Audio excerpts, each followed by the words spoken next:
call from Doug Lain. Hi. Hey, how are you? Oh, good. Thanks for calling. Yeah, I'll read your bio. I just grabbed it off your site, I think. Okay, I'll just put a title on it. Maybe I'll end up putting this on my blog, too.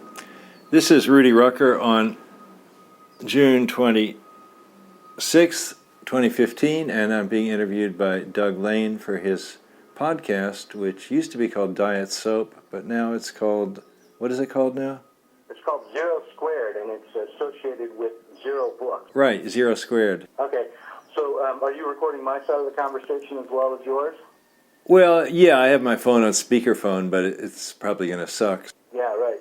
All right, so Rudy Rucker is a writer and a mathematician who worked for 20 years as a Silicon Valley computer science professor and published a number of software packages. A founder of the cyberpunk school of science fiction, Rucker also writes science fiction in a realistic style known as transrealism. His 2006 book, Mathematicians in Love, was an example of a transreal novel, and his early cyberpunk four-book series recently republished back in 2010 as the Where Trilogy. Tetralogy. Welcome to Zero Squared. Thanks, Doug. The fact that you do a podcast has been sort of an inspiration for me that I always wanted to get one together myself, so it's nice. Well, yeah, I was listening to your podcast and thought it was quite interesting. I've actually subscribed to the Rudy Rucker podcast, and you recently published a book just called Journals, right? Right, Journals, 1990 to 2014. It spans 25 years. And is this your most recent book? Yes, it is. It's something, it came to exist because I've been keeping electronic journals ever since 1990. That was, sort of when I got ramped up into the computer thing. And so I thought I'd always had in the back of my mind that I would make a book out of these journals. When I was young, I liked Camus' journals, and then I liked Kafka's journals, and I liked Andy Warhol's journals. And I thought it would be nice to have a book of my journals. And I also thought, since I have some time, I might as well do it myself as opposed to letting someone else do it. So it was a lot of words. It was more like 600,000 words. And usually a novel is like 100,000, so it was quite long. So then I went over it over the last, really about 3 years. I went over it about 4 times, and then I'd get tired of it, and then I'd come back and go over it. And then I enlisted a couple of guys to proofread it, and then I cut it down to 400,000 words, and then I published it myself as a paperback, hardback, and ebook. So that right now is 400,000 words? Yeah. Oh, wow. Well, you've been self-publishing for a little while now. When did you start self-publishing your books? I think it was around 2014 or 2013. It was when Turing and Burroughs came out. My main publisher was Tor Books, and I did about, I don't know, maybe 8 books in a row with them.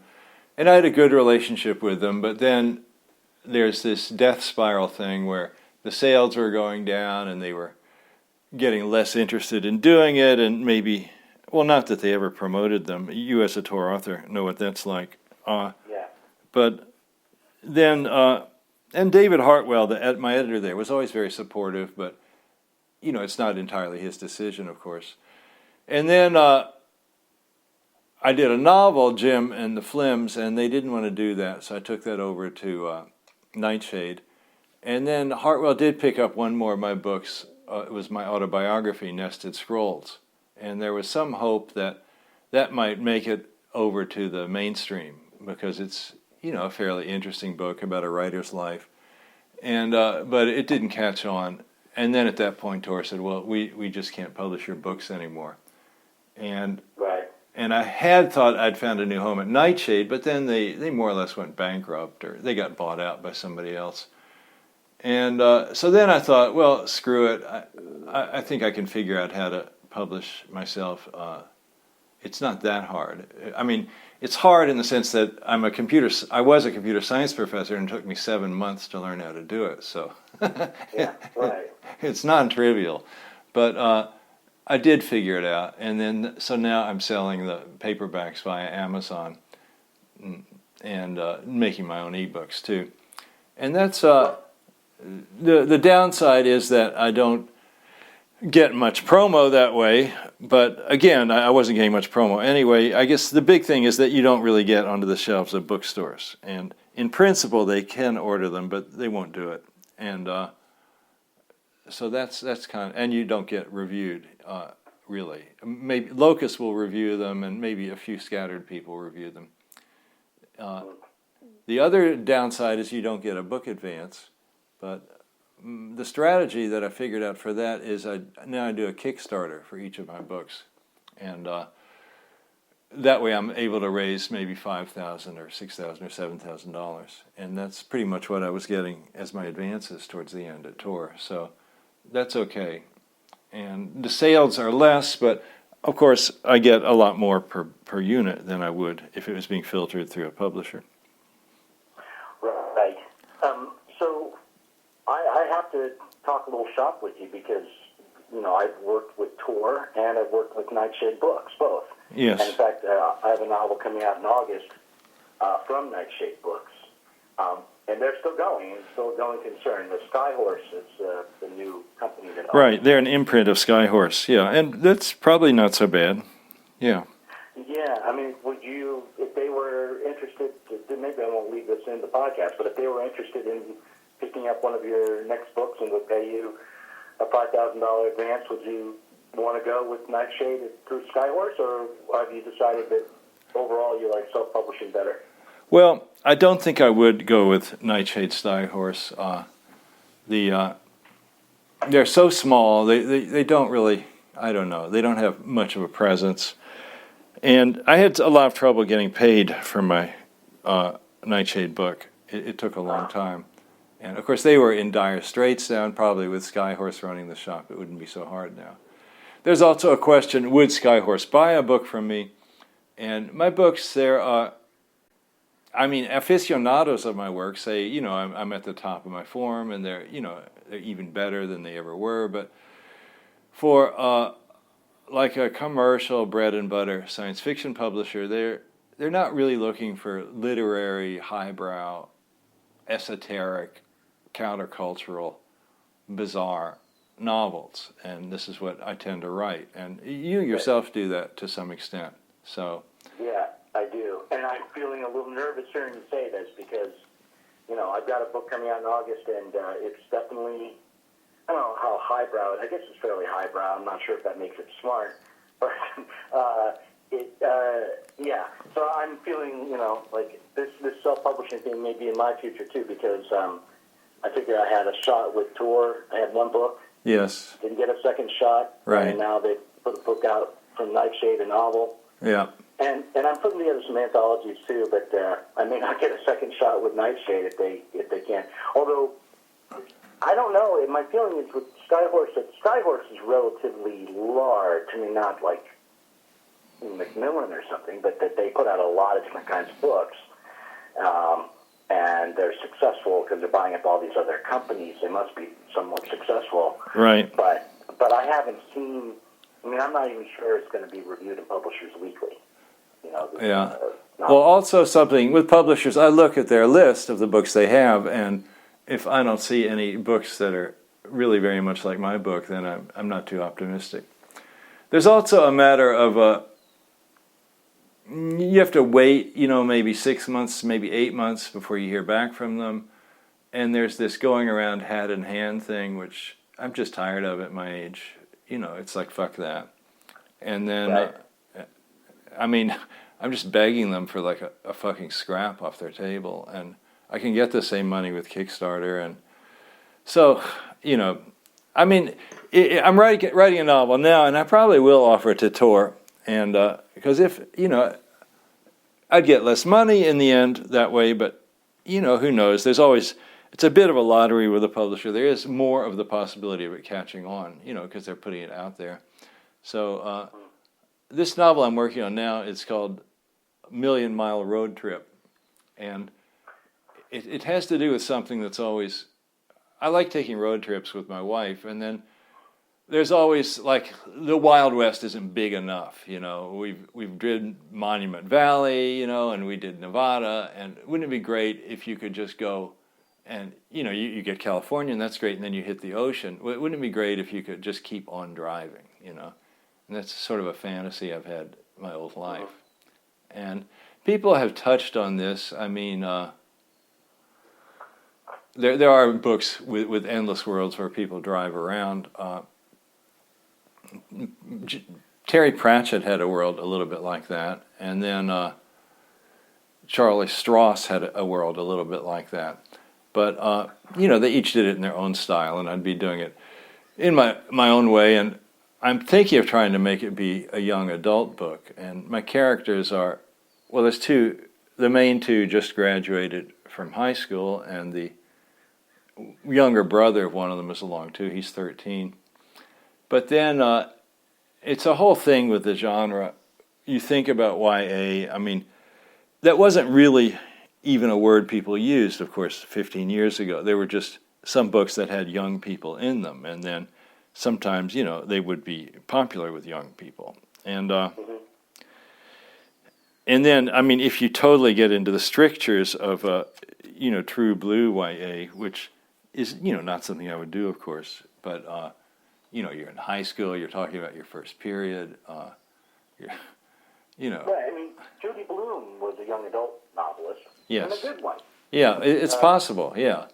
I mean, and you could say Catcher in the Rye is young adult, you could say Huck Finn is young adult. Yeah, but that's not, though. Those weren't. Judy Blume really did write aiming at a teenage audience. I mean, Yes, yeah. Those books were marketed as young adult books, and I think they've been marketing young adult books to teen readers since at least the 70s. You know, I think it goes back that far. I guess you're right. Well, that's not a type of book that I want to write. Yeah. But I had this thing, I just have to tell you because I think it's amusing. I have one of the characters is a flying saucer, and I've been like in turmoil, you know, sort of grappling with myself. Should I let my 13-year-old have sex with a flying saucer? I mean, once I thought of that, it just seemed like such a great idea. The flying saucer has this tiny little aperture on her lower undersurface. She's sort of floppy and rubbery, you know. And I was wrestling with the devil, you know. I said, you can't do that, Rudy. And then I thought, you know, the book has to be fun for me. It has to be fun for me. It has to make me laugh. So now he did it with her, and the scene I'm working on right now, they're in this car and they're going to drive 100 million miles, and the saucer's plastered herself to the ceiling of the car, and then she comes back and sits on his lap, and this guy, this 13-year-old Scud, he looks up at the ceiling, and there's this clutch of eggs that are attached to the ceiling. So it's going to be fun when the eggs hatch. Yeah, right. Well, okay, well, let's see what I could say. I was just going to say, you know, the fact that you're writing, I mean, it's not really, I guess, a young adult novel in the style of Judy Blume. No. But what do you think about the trajectory, genre fiction and just fiction has taken over the last 20 years or so? I mean, when you were writing and getting started in sort of forming cyberpunk, it seemed to me that, at least looking back, maybe I'm looking back through rose-colored lenses, but it seems like there was a lot more of a market, a lot more people interested in complicated, forward-looking, sometimes experimental fiction. And, you know, the new wave had happened, and there was cyberpunk. Where do you think, am I looking back at it through rose-colored glasses, or have... Well, to some extent, you are looking through rose-colored glasses because the whole point of cyberpunk was a rebellion for the fact that the market was just full of bloated crap, you know, and the way it pretty much is now. It was, you know, that never changes, you know. People like these big fat series, you know, and they like fantasy. There's more fantasy than there used to be, but they like these epics, and they like having heroes who are in the Space Navy, and they're aristocrats, and it's just, you know, corny crap. And so there's always, that's always the lion's share of the market. And the people who read science fiction, well, if you go to cons, I don't know if you've ever gone to an SF con, it's sort of a sobering experience because you'll find that a lot of the people there aren't really people that you can imagine yourself writing for, though. Now and then some of them have in fact read your books, but one thing that's happened over the years is that there's been more fantasy. It's been sort of eating our lunch. And then the other thing that's just I've noticed in the last 5 to 10 years is mainstream is eating our lunch. I mean, like the New Yorker today. I mean, last week's New Yorker. Like there's a story in there called, I think it's called Grow Light People. And it's a science fiction story, and the front page of the New York Times Sunday book section, really, I would say 1 week out of 2, well, maybe I'm exaggerating, but 1 out of every 2 novels, it seems like, is basically a science fiction novel. But they don't call it science fiction because, I don't know. Well, science fiction, it's just saying this is for morons, So, and but they call it speculative or futuristic or visionary. And it's become a way to write about the present, because the present, everybody has the sense that it's slipping away from us. William Gibson, of course, he's so great at turning these bon mots, these phrases, and he says, well, science fiction is his way of getting a little distance on the present, just backing off just a little bit, and a way of trying to come to terms with it. And that's sort of what I'm doing with transrealism, also a way of just dialing up the weirdness of the present to 11, and then we're sort of able to notice more what we're actually doing. There's things we do that we're just like we're asleep. It's like we're sleepwalking. I mean, everybody you see is carrying a cell phone and looking at it, And if you had done a jump cut from from 2005 to now, it would like really freak you out to see that. But now everybody's doing it. It's always been this way. It's not surprising, and that's where, if you do science fiction and you do another jump cut, where like maybe everybody's wearing Google Glass shades, you can't see their faces, something like that. It sort of snaps you out of your sort of trance, and you'll notice things.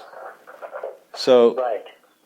So that's, as a true blue science fiction writer, I have a lot of resentment and bitterness towards, like every writer, we're always resentful and bitter, that these newcomers are getting, they're getting patted on the head, the big critics, the mandarins, they're totally accepting them, but, I'm like the old style, the bad person who writes science fiction, and they're not going to even look at what I write, Yeah. Well, are these books coming out from the mainstream commercially viable books? Who knows? Publishers, it's the thing like that'll happen. They'll give somebody one shot. It's like they're buying. Nobody knows. It's just, even editors have told me this. They just never really know. It's just so chaotic. It's just so chaotic in the mathematical, physical sense that it's really impossible. It's absolutely no way to predict what's going to catch on. But they publish these books, and that's what people want to write these days, and people like reading them, and some of them do catch on. I think Jennifer Egan, her books have a science fictional quality, and that guy Steingart, Super Sad Love Story, that's a science fiction book. And and Updike wrote 1 or 2, and so it's... Well, Updike, he was commercially viable. Yeah, so they can be commercially viable. So, and the thing is, if you stay in the SF bin, maybe you're guaranteed of selling 2,000 copies. And if you go out in the mainstream, I think it's entirely possible that you might sell, 200. People really take a bath there sometimes. Mm-hmm. But you seem to me actually like somebody who would have a chance of getting out of the SF category and being marketed as mainstream. You have that literary quality. I mean, is that something that you've thought about, how to do that? Yeah, I definitely want to do that, but I don't know how to do that because all my contacts, everything I know is in the field, right? I mean, I guess or the left. Those are my two options. But we should be more. I should be more disciplined here and not let you get me into a conversation about my career. And I want to talk to you. Maybe we can bring that up at the end. But I want to bring up something you just said about getting distance from the present. Yes. And bringing it back finally to your book here. Yes, the journals. Yeah, your journals. 1990 to 2014. Yeah, what a great. First of all, it's being 44. Looking back at 1990, it's shocking to me that it's been 24 years. I can't quite believe it, and yet what seems to happen is that every year that date gets further away. I don't know if you've noticed that, but I feel as though that the world changed much more. Like I had this written down. I need to read this. Your book of journal entries is interesting because it starts in 1990 when you were 44, which is the year. That's how old I am now, and then it ends in 2014, last year. If you were to look back to the age you were in the age I was in 1990, which was 19, you'd be looking back in 1965. So in 1990 you were 44. 1965 was the equivalent amount of space away. Yeah, I was a sophomore in college. At 19? Yeah. Wow. So, yeah, good for you. I was a freshman in college, I think. But, so, it seems to me that the world changed a lot more from 1965 to 1990 than it did from 1990 to now or to last year. Am I, again, looking at the world through strange glasses? Have things changed more than I think? And it's only because I haven't taken that science fictional step back from the present that the changes don't seem as dramatic. What do you feel about the changes from? Well, that's an interesting question. It's highly subjective. Right. I think in 1990 we barely had email. We barely had the web. It really had just started, and it was very hard to do that stuff. You needed a modem, if you remember them, and they made that funny noise, and you weren't really browsing the web at all, and so I think the internet is really, I guess that's the big story over the last 25 years, and the terrorism, but from 65 to 90, that's also quite a jump. It does, to me, it seems like that was maybe longer, but part of this is the way that the human mind works, which is that the first half of your life feels maybe 5 times as long as the second half of your life. It's a sort of psychological phenomenon. Right. Things are new and you're being surprised. And so the computers weren't there at all in 65, and they really only started about 86, 87, so there was... Oh, well, that's not true. That's not true. They started in 79. Well, they're starting. In my life, I didn't own a computer, like a word processor, until, about 84. Yeah. I wrote my... I encountered my first computer in 1979 or 1980. It was an Apple II Plus at my elementary school. Uh-huh. Yeah. So, and that's like the first home computers, those Apples and the old IBMs and things. And then by 1984, the whole thing had changed. You had the Macintosh with the... Yeah, that was like maybe the first home computer, but they were very expensive. I wrote my first 10 books on a typewriter. Mm-hmm. So, I don't know. It's a tough question. Let's go to the next one. Okay, sorry. Well, I feel like I cut you off there. But if you were to think about the last, your book starts when you're 44. Your kids are leaving home. you've already kind of established. Would you say when your book starts, you're well established as a successful cyberpunk author? At that point? Yeah. I was doing that. Was actually almost a high point of my career. Right around 90, 92. I was getting $20,000 advances. I was doing well. Yeah, and you were working for Mondo 2000 at that time too, right? Yeah, the Mondo story. Yeah, you had said you were curious about my exact role with Mondo. Yeah. Working for them, that wouldn't be accurate. I knew them, and they actually, I was the person they got the whole idea of cyberpunk from. It was a word they'd vaguely heard it, but they didn't know what it was. And as soon as I got out here, I came out here in '86, and then Allison Kennedy and Are You Serious rented a space on San Pablo Avenue in Berkeley, and I went there and I gave a talk on cyberpunk, and they totally got off on it, because before that Mondo had mainly been about psychedelic drugs, and then they had this idea, wow, this computer stuff, this is kind of sort of psychedelic because you're reaching outside of your mind, and they like to talk about hacking, but none of them knew jack shit about using a computer. I mean, later they hired, some graphic artists who knew a lot about it, but like Are You Serious and Allison, they, zilch. So then, I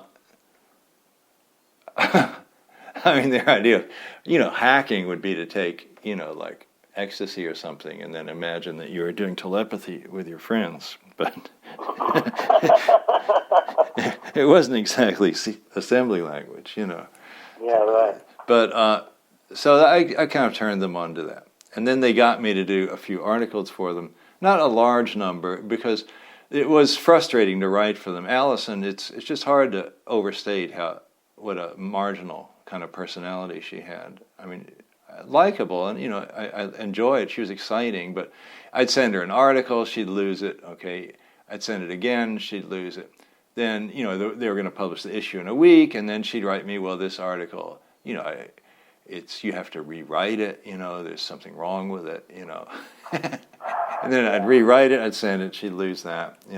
And then she'd say I was going to get paid, but she never paid me. So it wasn't a market where I was, after a few times like that, I liked the glamour of being associated with them. They had great parties. They rented this wonderful old house in Berkeley, this enormous old craftsman-style house. And a lot of them lived in there. R.U. lived in there. Allison lived there. Heidi Foley, I think she was living in there. She was with Bart Nagel, who then started doing the art. And he was really the first person that was using graphic tools for a magazine. Everybody else was still doing pace up, and he was doing stuff like Quark and things like that. Yeah, so that was awesome. And my daughter Georgia actually went and became their intern. And Allison was very, very, very paranoid about the CIA. As if the CIA would care about them. But but she liked the idea of hiring my daughter because she knew I was safe. I was a cyberpunk. I think we had smoked pot together, so she figured my daughter wasn't going to be a spy. And then Georgia went on, and her career ended up being a graphic designer. So it was a really valuable experience for her, and she enjoyed it too. Although again, there was the same kinds of issues that I had, where they'd finish an issue and then Allison would want to throw out the design. But over the years, I must have done 5 or 6 articles for them. And then the part where I became really sort of linked with them, they got, the magazine was sort of dying. What happened, Wired showed up, and they were eating Mondo 2000's lunch. That's the second time I've used that expression, eating their lunch. Yeah. And because you couldn't really buy an ad in Mondo, because Allison, she had this alternate personality she put on. She called herself Ann Venable when she was being the advertising exec at Mondo, and then she'd always somehow end up starting an argument with the people who just wanted to buy an ad, So, oh, God. And so Wired was just steamrollered them, but at the very start there were similarities between them. Now Wired is kind of mutated into something a little less radical, but so let's see, what was the point I was about No. to... Oh, well, go ahead. Yeah, but The part. Go ahead. Well, the part where I finally really got linked with Mondo was they wanted to do a book called the Mondo 2000 User's Guide to the New Edge, and so Allison got quite a good contract for it with Harper Collins in. I think they were working out of San Francisco then, and then RU and her and Bart were going to put it together, and then they realized they just were unable to do that. That wasn't something in their skill set. The idea was to take material. By then they had, I don't know, 15 issues, and somebody had to go through the issues and take out articles and cook them down and put, cool little, full page, half page bits out of there. And then they said, well, we need a mathematical logician. Let's go to Rudy, because I have a PhD in mathematical logic. Right. And so then I knew how Allison acted. I knew she was not going to pay me whatever she promised me to pay me. So I sicked my agent on her and made her pay me in advance, which really pissed her off, But she had she had gotten a $50,000 advance, and I wanted whatever, I wanted 10 or 15, Yeah, right. So then I did it, and it was fun doing it, and it was a very cool book, and it made the cover of Time magazine, which was that was insane. I mean, I felt like such a success. I'd brought cyberpunk to the West Coast, and we were on the fucking cover of Time, and cyberpunk in big letters. They had a picture of one of the Mondo people there, Heidi Foley, and they interviewed me a little bit, and I said something like, I don't really like psychedelic drugs. And then my wife's father, he fixated on that. He says, you don't really like them.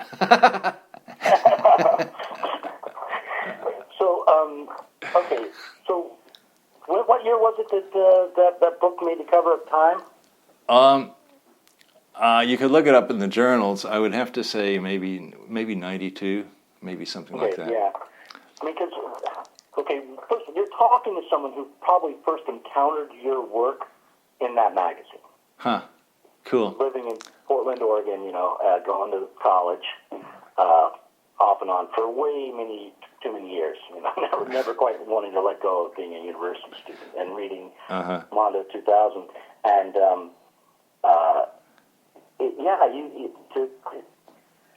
it's sort of shocking to me to realize that you were in your mid-40s at that time. How old was Are You Serious and Allison? How old were they? They're my age also, yeah.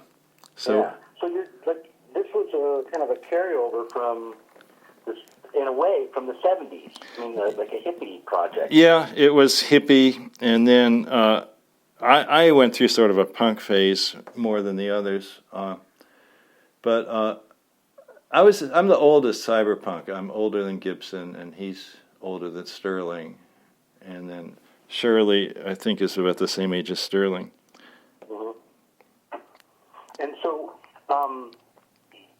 but you were defining the counterculture for at least the West Coast of the United States in the 90s. I mean, you, and for me anyway, you and then Nirvana, and Douglas Coupland's book, Generation X, and Richard Linklater, you're kind of all of a piece in my mind, even though it's all completely different projects.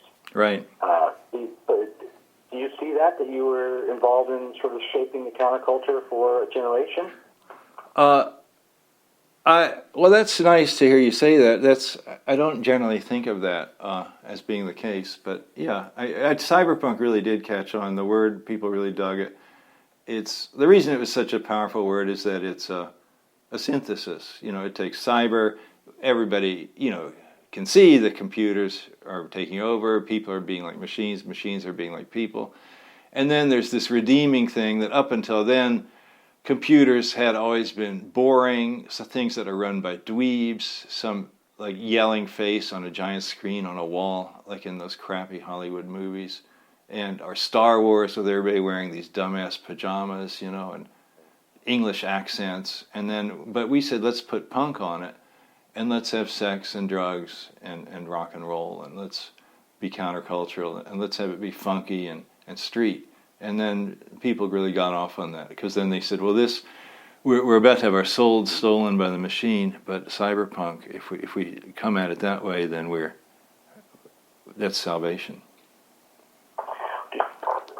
When I started writing, one of the things I wanted to do, I think, and I'm maybe expressing it for the first time now, is have that kind of impact where you get to at least partially define a moment. I mean, Mondo 2000 didn't define the generation the way Slacker did or the way Right. Generation X did, but it did define something, and it was sort of it was on the edge of all of that. It seemed to me. Did you have that ambition? Oh, very much so. Where I was coming from, when I was in high school and in college, it was the Beats, the Beatniks. It was Kerouac, Ginsberg, Burroughs, and they were totally my heroes. And I dug that they knew each other, they hung out, and they changed the country. They changed people's way of seeing reality. And I always thought, that's what I want to do. I want to be like those guys. I want to have this thing. And I still can't believe that it worked out. It was really... I once asked Ginsberg, how did you guys get so much ink? And he just says, fine writing. So I was, I wrote as hard as I could. And then Sterling, he really got the ball rolling, and he latched onto my work, which, appealed to him. And then, of course, Gibson, was just this super bestseller.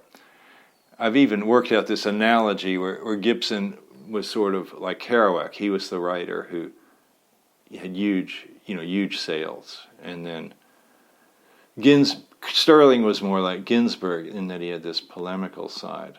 And then Shirley was more like Gregory Corso, this, completely whacked out, enchanted person. And then my role would be Burroughs, because I was the professorial one, the oldest, the dry wit.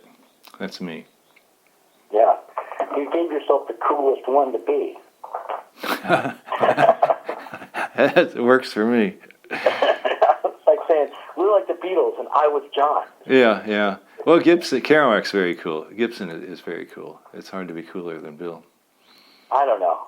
I think, well, I'm not saying Gibson is overrated at all, but I think Kerouac's a little overrated. But that's just my opinion.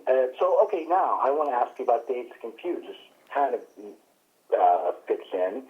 In one of your journal entries, you talk about, very briefly, having been to see Dazed and Confused in 1993, and how people of your generation would probably really dislike that movie, Dazed and Confused, and that your wife disliked it. Yeah, she said Linklater should be shot. Now, what was it about that movie that you disliked, or that your generation you didn't actually say you disliked it, just that your wife did. But Oh no, I liked it a lot. I liked it a lot. Well, it's well, the people of my generation. Well, the music, it wasn't music that we were listening to a lot, and but I liked, the teenagers getting drunk and stoned. I mean, what's not to like about that, Right. And I had some sort of evenings a little bit like that in high school, though we never had that much fun. We didn't even have pot in high school. But just driving around and looking for parties and beer. But yeah, that was a very cool movie. But it was the new generation, and it was interesting to see. I rewatched it not so long ago, and I found it really holds up. Movies like that don't always hold up, but I watched it about a year ago, and I really liked it. Yeah, I think it's a great movie, and I like Linklater in general. Actually, I'm overstating it. I think it's a very good movie. I think Slacker is a really, really good movie too, and will hold up for a long time. Boyhood also. I worship that latest movie, Boyhood. I haven't seen that one yet. I need to watch that. Oh, it's unbelievable. Yeah. Okay, now a question formed in my head while we were discussing the way that you shaped and that the Beats shaped the counterculture. It seems to me that what the model has been, in a way, is to change the way youth see the world. And that also that what's happened to you, and tell me if I'm wrong here, is that you've moved from being the kind of writer who aims at, people in their 20s, in the teens, to being a more mature writer. That's maybe the difference between cyberpunks and transrealism is the difference between in the level of maturity, at least partly. Yeah. Agree with that? Yeah, I mean, well, I'm 69, so you want to get the late work, the late style. And I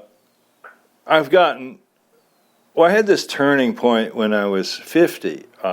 Before that, I was drinking and smoking pot, and then I stopped when I was 50.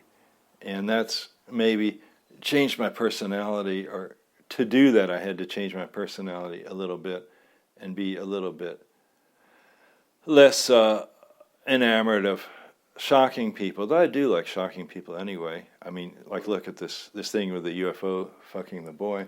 But and maybe I'm still, bitter and against the establishment.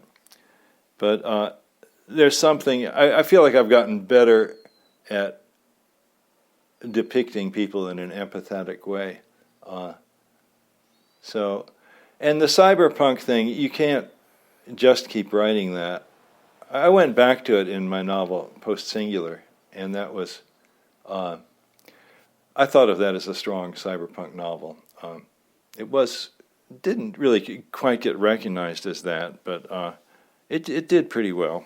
That's one thing I've done with some of my books, just because I wanted to be read. I put Post Singular, and for that matter, the Ware tetralogy, they're online as free Creative Commons books. And it seems that doesn't really cut down your sales as much as you might imagine that it would. That's Cory Doctorow's the great apostle of doing that. And it seems to have worked pretty well. So I like the cyberpunk thing, and there's always, I still have that basic bad attitude, that sneering contempt for everything that we hold sacred. That's never going to go away. But I like to sort of tie it to my actual real life. Though there, with transrealism, what happens, Updike sort of had this problem too. I mean, once you've written about a certain time period in your life, you don't really want to do it again. Maybe twice, but you can't just do it over and over. I mean, some authors will do that. I mean, yeah, you don't want to endlessly write about your relationship with your father, like novel after novel after novel, or your mother. And but I've sort of burned through most of my life in terms of transrealizing it. So now I'm actually closer to a traditional novelist in a realist novel, in that I will model my characters and scenes on things that I have encountered, but I won't necessarily specifically have it be at a certain stage of my life. Like Mathematicians in Love, it might be hard to point to a specific character and say that's Rudy. I mean, there's aspects of me in both of the protagonists, but it's not like in an earlier book of mine, like all the visions, where it's sort of, a Bildungsroman about me growing up in Louisville, Kentucky. Or no, that was Secret of Life, sorry. Yeah, you've written a lot of books, so it's easy to, even you sometimes get the names and the plots confused. Well, I had the question I was leading to with the question about whether or not you feel you've matured, and it's obvious you have, and you've even left transrealism behind to an extent, it sounds like. But the question that came to me here was, is it possible to be the kind of novelist, specifically novelist, because that's what you and I do, that can change the way people see reality, but not just do it generationally? In other words, I think that when you're aiming at the youth counterculture, changing the way the world, they see the world, it's almost like it's a niche market of its own. Yes. And, that you're not going to have as profound of an effect on the world as somebody who could come along and just dominate every market. Get the people in their 50s to be wowed and to rethink their position in the world because of a book. Is that possible? Am I just is this just a power fantasy I'm having here? Sounds like it. But what do you think about that aim? Well, it is sort of a power fantasy, and it's better for me not to nurture that too much. It's the thing, like if you step up, baseball analogy, if you step up and you plan to hit a home run, you're going to swing too hard and you're going to strike out. So Right. I would say, I thought David Egger's book not so long ago, The Circle, that seemed to me like a book that could have a big effect on society, though. I don't know if it really caught on. It was, in a way, it was sort of making fun of Google. And I was at Google a month or two after that, giving a talk about something. And then I said, have any of you read The Circle? And like nobody had read it, They didn't want to read it, Right. Well, I should pick that up. I guess, the other side of that question about could such a novel come along? I mean, I think the only novel that I think that I can remember that kind of hit on that level and maybe had that kind of impact, but not as completely, would be Portnoy's Complaint, maybe, that came along and was on everyone's table and was sort of defining the moment. Yeah, that was huge. The adult population. Yeah. And I still laugh right when I think about that book. He had such funny things in there. Yeah, it's a great book. But now everything there isn't in a book that all adults are reading. Well, it's everybody. I mean, I'd be happy I'd be happy with 10,000 adults. Oh yeah, me too. Well, the other thing it's talking about writers' fantasies is the one where the sort of afterlife fantasy where when you die, suddenly you're going to be like Raymond Chandler. They're going to excavate, you're just stunning, strangely neglected masterpieces. And but I've sort of let go of that one too because, well, mainly it's finally sank in that I'm really not going to be there to enjoy that if it happens. So it's sort of like, somebody who's like very strictly religious and they say, well, I'm going to like flagellate myself every day so I can get into heaven. And then, you die and whoops, there's no heaven. So. Right. Yeah. So that's the same thing with posthumous fame. Yeah, it's better to let go of these things if you can. Damn it. All right. So, I guess I'll just ask my question. Go back to. Well, I'll just ask this: if you're a writer, and if you've given up on posthumous fame, and you're not, if you're no longer aiming to, make everyone into your zombie and change the world. What do you think? What are you aiming at? Why do I still write? Yeah. Well, I write because I enjoy it. It's a craft that I've gotten good at I've been doing it for. Well, I started when I was about 30, so I've been doing it nearly 40 years, and it's something. I'm like a weaver or a painter or a sculptor. I've gotten very skilled at doing this, and it's pleasing to me to exercise the skill. It's something it's what I do in my time. I don't have that much to do. I'm not raising children anymore. I don't have a job, and but I enjoy doing this. It satisfies me, and I know that I bring pleasure to a few. There's a few aficionados that are going to appreciate it, and even in the background, there's this sneaking feeling that I'd like to leave this monument, and it'll be there. And I get email. Oh, not every day, but certainly once or twice a week from somebody just who knows where, out anywhere in America or even somewhere else, Australia, and they'll just email me, well, I read such and such a book, and I just loved it, and I'm going to read a lot of your work, and you opened my eyes to looking at things in a new way. And then So it's, saving the world one person at a time. Yeah. Well, any advice to me as someone who's pretty much standing exactly in the spot you were in terms of, age anyway? And I'm not quite, I'm nowhere near as successful as a writer, I don't think, as you were at that point. But any advice as I go forward in the next 25 years? Well, I think it's important in your novels to think about what people like. I found I used to resist doing this, but I try to always have a love story. It's just people want to have a love story. They're together, they break up, they get back together. And your characters, you should have several characters, and they should have interior lives and be empathetic, and don't be afraid to try the crazy shit.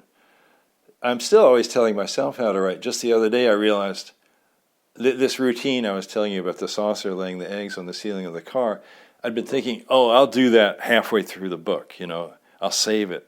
And then I realized then I didn't know what to put in the next chapter. I didn't know what to put on the next page. And I realized you can't save up the goodies. You say, no, you can't see the fireworks yet.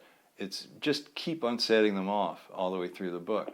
And because, I'll get anxious that if I set off this great Roman candle that I have, then I won't have anything left. But if I just give, something more will come to me. And I'm a strong believer in the muse. It's a shorthand way of saying something, which is that a lot of my ideas, they don't come from a logical process. They're inspiration. And there's actually, if you get into the computer science and the mathematics, you can actually prove that it is in fact impossible to predict what you're going to do in a novel. There's just no way to get it by logic. And the only way it's going to come is by the churning of your mind day after day is going to then pop this thing up, and it'll feel like it came from the muse.